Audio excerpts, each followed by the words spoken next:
Boa tarde, pessoal. Eu me chamo Salomão, trabalho na JLCP. Alexandre. Sou Alexandre, sou coordenador de app da C&A. Então, hoje o nosso objetivo é falar sobre o case da C&A de monitoramento de anomalias nos hábitos e-commerce. Esqueci de pegar o passador. Isso aí não vai no corte, né? Tá. Boa. Cadê aqui? Pronto. Então vamos lá, vamos começar pelos desafios, tá? O objetivo aqui é, com bastante pretensão, a gente tentar trazer para vocês, concretizar, na verdade, o que tem sido falado durante a parte da manhã, onde a gente fala que a ferramenta é o meio, né, e os profissionais entregam a solução final, né? Então, se a gente busca lá na literatura, né, do Google, que escreve bastante sobre observabilidade, ele vai falar do SRE de produto, que é o cara que conversa com os stakeholders, com os clientes, ele vai mapear todo o negócio e aí sim ele constrói a camada de performance para chegar na segurança e na confiabilidade do produto final.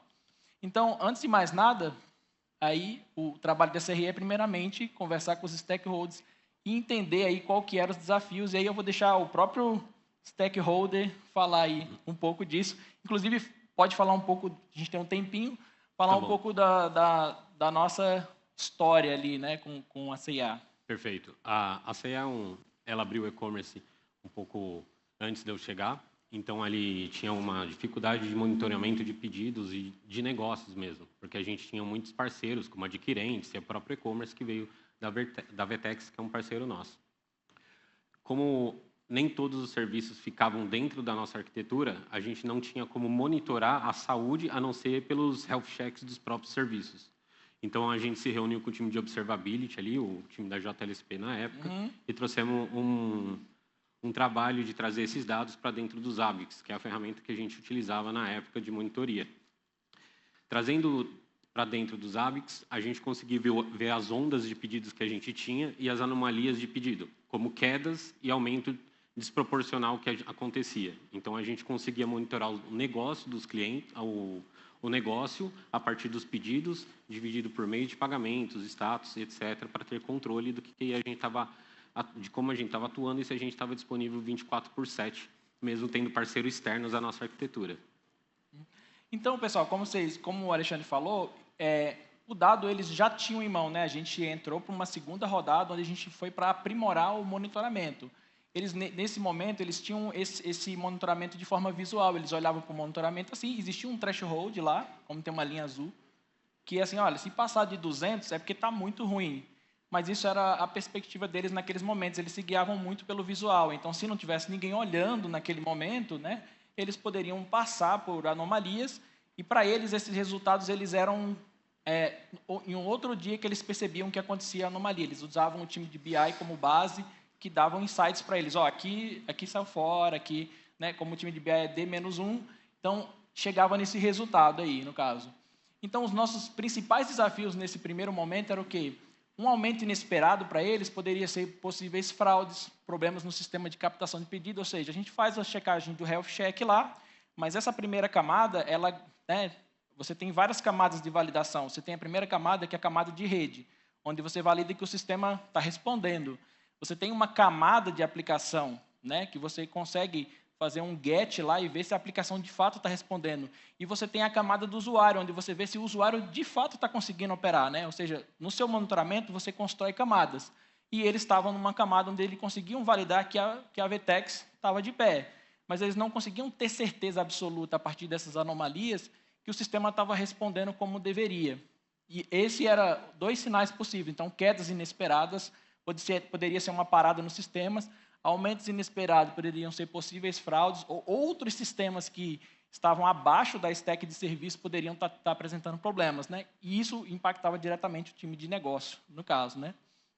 Perfeito. Só um comentário, né? O zerar pedidos é ruim para o varejo, então a gente está 24/7 disponível, o e-commerce ele tem que estar constantemente vendendo, mas também um disparo de venda também pode apontar um problema para a gente, um possível erro de preço, um cupom que está calculando errado, ou uma lógica que a gente não está com o serviço indisponível. Então, ele disparou uma venda. Para antecipar esses problemas, a gente trouxe a monitoria para isso. E nada melhor do que a gente, né, ter noção aquilo ali da resposta imediata, né, do que está vendo. Só para a gente, antes da gente entrar bem na camada mais de negócio e técnica aqui, queria fazer o exercício da palma até para vocês dar uma animada. Quem aqui é só técnico? Dá uma palma. Quem é da camada de decisão aí? Aí, ó, temos mais headers aí no caso, né? Então vamos para frente. Então, qual que foi o objetivo combinado aí com o time, né? O objetivo era que a gente precisava dinamizar o monitoramento considerando a sazonalidade. Outro ponto, os pedidos são multidimensionais, né? Então, como o Alexandre falou, a gente não está olhando só que existem pedidos a nível de cartões, né? Mastercard, Visa, Elo. A gente está olhando pedidos a partir de status. O pedido ele pode estar pendente, o pedido ele pode estar aprovado, o pedido ele está aguardando algum tipo de ação de algum profissional. E todas essas dimensões do mundo de pedidos representam para CEA alguma tomada de ação se acontecer alguma normalidade. Então, não estou só olhando a oscilação dos pedidos por si só. Eu tenho que considerar em qual ponto o pedido se encontra, né?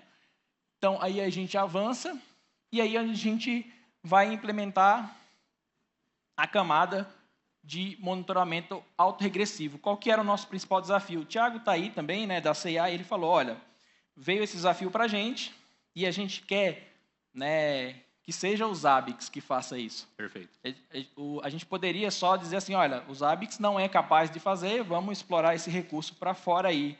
Mas a gente quer tentar com o Zabbix, né? A gente acredita que seja possível fazer isso com o Zabbix. Então, a gente trouxe esse desafio para vocês. E eu, como técnico, né, nada melhor do que um desafio para a gente ficar a noite acordado. Então, a gente foi estudar como que matematicamente seria possível fazer isso, né, e não ser uma coisa matematicamente chata para o cara que está olhando o monitoramento final, né? E aqui entra um ponto importante que eu quero aproveitar para fazer uma reflexão, que é o quê, né? A gente tem falado do profissional versus a ferramenta, né? Vem palavras como observabilidade, né? A gente escuta, a gente vê palavras como SRE, que eu falo aqui, né? E até aproveitando que tem bastante gente, imaginem que vocês precisam construir as casas de vocês. Eu gosto de falar por metáfora que às vezes fica fácil de entender, né?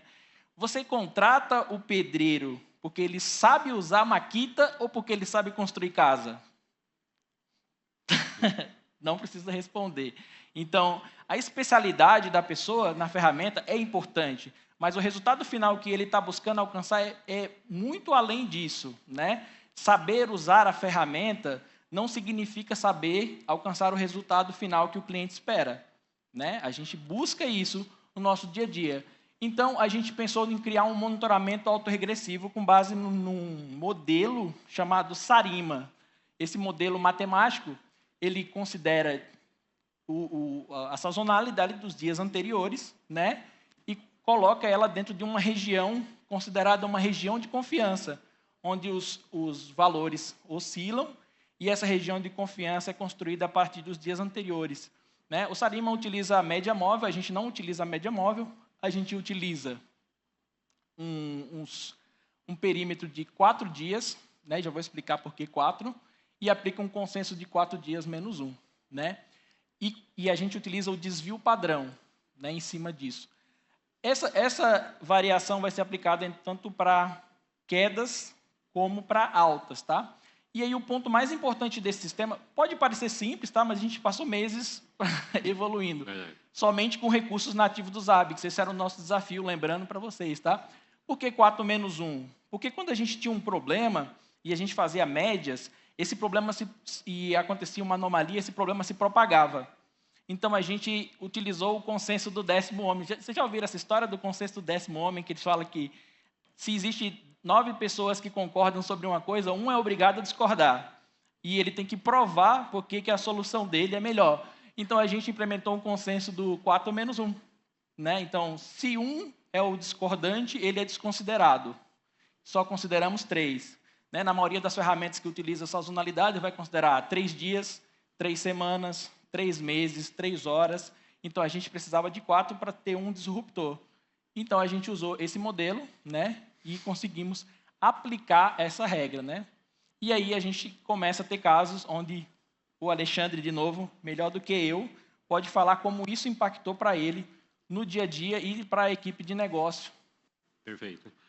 Uma das pedidas que eu tinha feito para o pessoal é que a monitoria não poderia utilizar ranges de horário, então, tipo, entre 1 e 7 da manhã, ele não vai captar ou não vai considerar, ele teria que ter esse cálculo.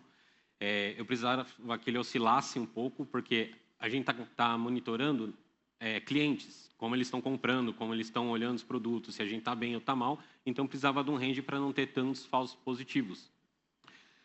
E aí, dentro desse ponto, a gente conseguiu pegar uma zona de conforto, como o Salomão Uma região explicou, de confiança, né? que a gente entendeu que, mesmo que ela oscile ali dentro, a gente entende que a gente está vendendo saudavelmente. Caso ela oscile um pouco para fora, a gente tem ainda um range que a gente considera que pode ser comum e normal.